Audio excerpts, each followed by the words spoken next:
Samantala, nauna rito iniulat na rin ni Pangulong Aquino ang mga naging matagumpay na programa at reformang ipinatutupad ng kanyang administrasyon. Ito ay sa kanyang pagbisita kahapon sa kanyang kinakatawang distrito sa lalawigan ng Tarlac noong nanunungkulan pa bilang kongresista. Alamin natin ito sa ulat ni Elena Luna.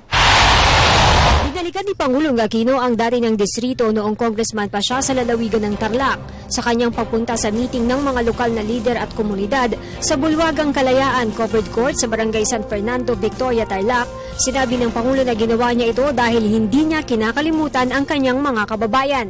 Ibinalita ng Pangulo ang mga reforma ng gobyerno tulad ng Pantawid Pamilyang Pilipino Program na pinakikinabangan din ng mga taga-Tarlac. Naman po natin Probinsyang Tarlac. May 304 na kabahayang benepisyaryo ng programang ito.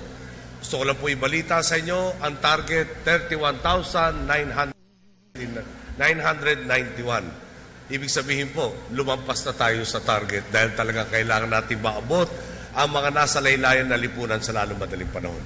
Sa Victoria po, may mahigit 1,800 kabahayang benepisyaryo na po ng ating 4Ps program.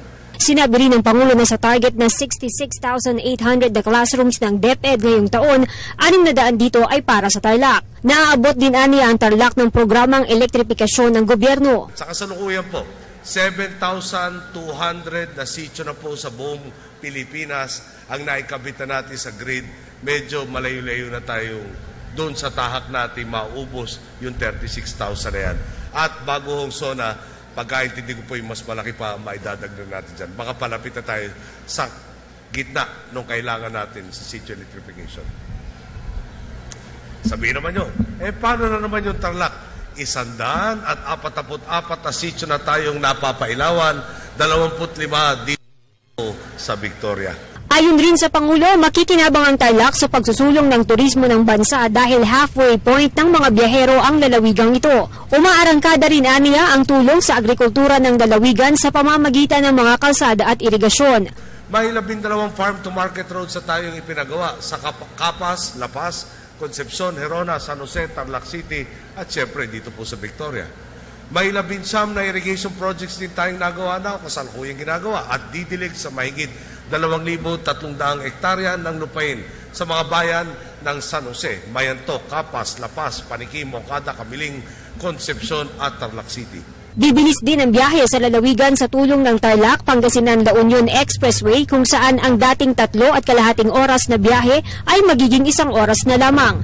Para magtuloy-tuloy ang madami pang reforma, sinabi ng Pangulo na mas mabilis itong mangyayari kung bibigyan siya ng mga kababayan ng kakampi sa Senado at lokal na pamahalaan. Humarap ang Pangulo sa may 5,000 mga ng 2nd at 3rd District ng lalawigan ng Tarlac sa kabila ng iniindang sipon na tubo. Problema ng Pilipinas. Sabi sa akin ni Dr. Ona, Secretary ng Health, Sir, kailangan kayo magpahinga. Sabi ko, huwag kang magalala, darating tayo dyan. Siguro mga 2016, mga August 2, pwede na. So, pag nagte-text si Secretary Ona sa akin, hindi ko na pinapansin muna.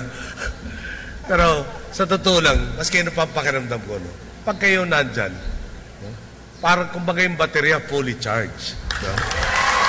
Mula sa Victoria, Tarlac, Elena Luna para sa Telebisyon ng Bayan.